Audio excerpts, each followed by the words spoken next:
James was feeling sorry for himself. He'd recently run into some tar wagons, and for some time afterwards he was wary around trucks. "It's your own fault," sniffed Gordon. "If you didn't annoy those trucks, you'd have less accidents." "Anyone would think that you're scared of trucks now," teased Henry. "I am not," snapped James. "You just don't care."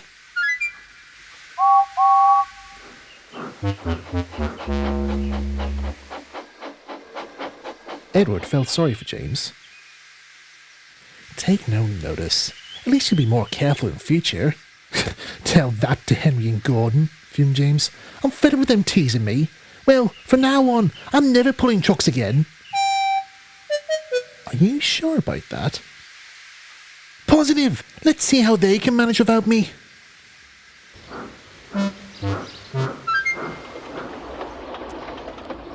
Some days later, James was resting when his driver returned. "Come on, James. There's a special train waiting and we've been asked to pull it." "Is it coaches or trucks?" asked James. Trucks." "Certainly not. Find someone else to take it." The driver argued with him, but James didn't care. He yawned and went back to sleep, but not for long. "Right, wake up, James," ordered the inspector, "and listen to me. Edward has taken the special, so you have to do his work." James was surprised. "Do Edward's work? You mean running his branch line?" "Yes, and if you don't, I shall let the fat controller deal with you. Understand?" "Yes, sir," muttered James. He collected Edward's coaches and set off, still grumbling.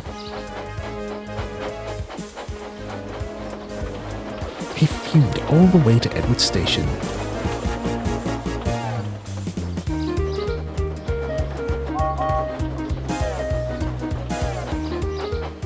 "What a grumpy engine," said the passengers. "It looks like we've got the sulky service today." "Pah," hissed James.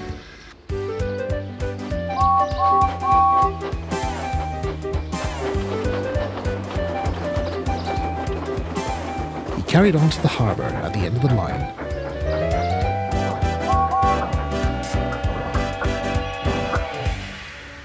"Right," said the driver. "We'll leave the coaches here and take those trucks back." James was shocked. He was about to get really cross when he remembered what Henry had said. "Scared of trucks? Me? What rubbish. I'll show them." So he was coupled up and they set off again.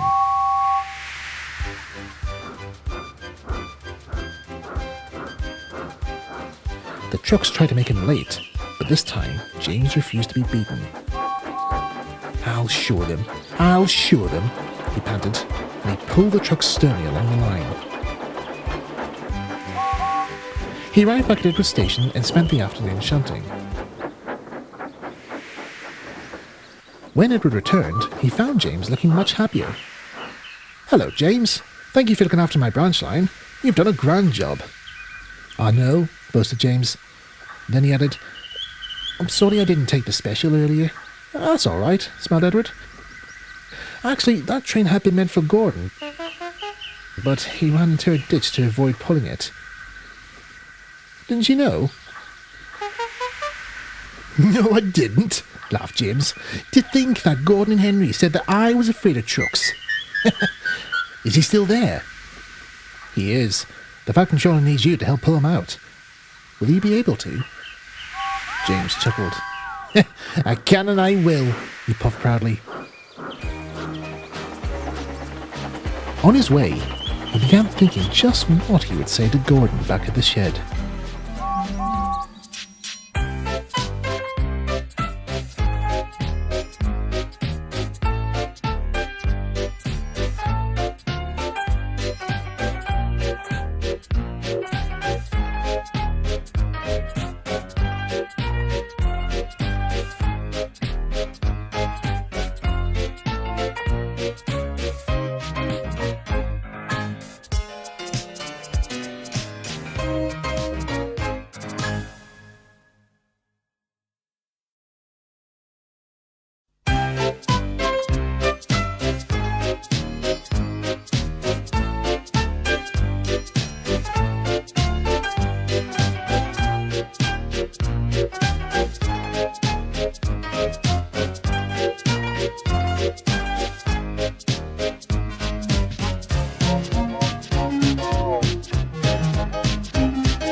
Thomas likes working on his branch line, especially with his two coaches, Annie and Clarabel. They're very fond of Thomas, even when he's sometimes naughty.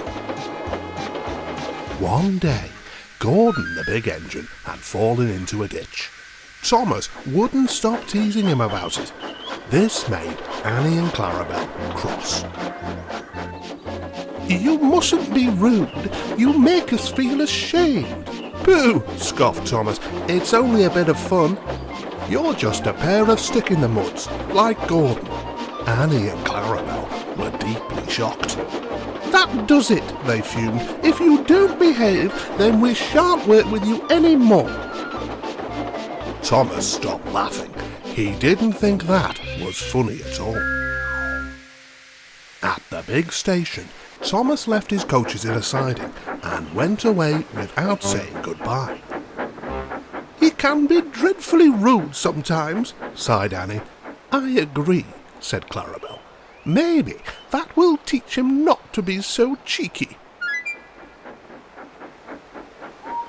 The coaches waited all afternoon, but Thomas did not return. At last, someone came to collect them.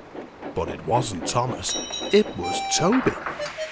"What's happened to Thomas?" asked Annie. "I don't know," said Toby, "but the Fat Controller asked me to take you home. Perhaps we'll know more tomorrow." Annie and Clarabel were worried. "We hope he's all right. We hope he's all right," they chatted to each other. Next morning, there was another surprise. Percy came to take them out instead. "What are you doing here, Percy?" asked Annie. "Shouldn't you be in the yard?" "Not now," said Percy proudly. "I'm helping Toby to run the line. Thomas is doing my work at the big station." Annie and Clarabel were very puzzled. "Why is Thomas working at the big station again? You don't suppose he's cross with us, do you? Well, we did scold him yesterday. Surely he can't be cross about that." Percy stayed on the branch line for several days. He was very polite and cheerful, but Annie and Clarabel couldn't understand why Thomas hadn't come home. They began to feel very unhappy. One morning, Toby saw Annie and Clarabel looking glum. "Whatever's the matter?" he asked kindly. "We missed Thomas," sighed Annie. "We told him off for being rude, and now he doesn't like us anymore," sobbed Clarabel. Toby felt sorry for them. "Don't worry. Let's try and sort this out, shall we?"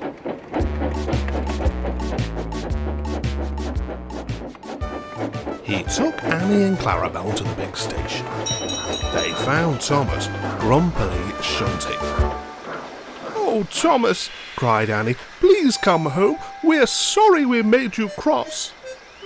"I can't come home," said Thomas sadly. "I'm in disgrace." "What for?" "I went past a danger board and fell down a mine. The Fat Controller told me to shunt in the yard until I learned to behave." "Well, really," huffed Clarabel. "No one told us about it. We've missed you terribly."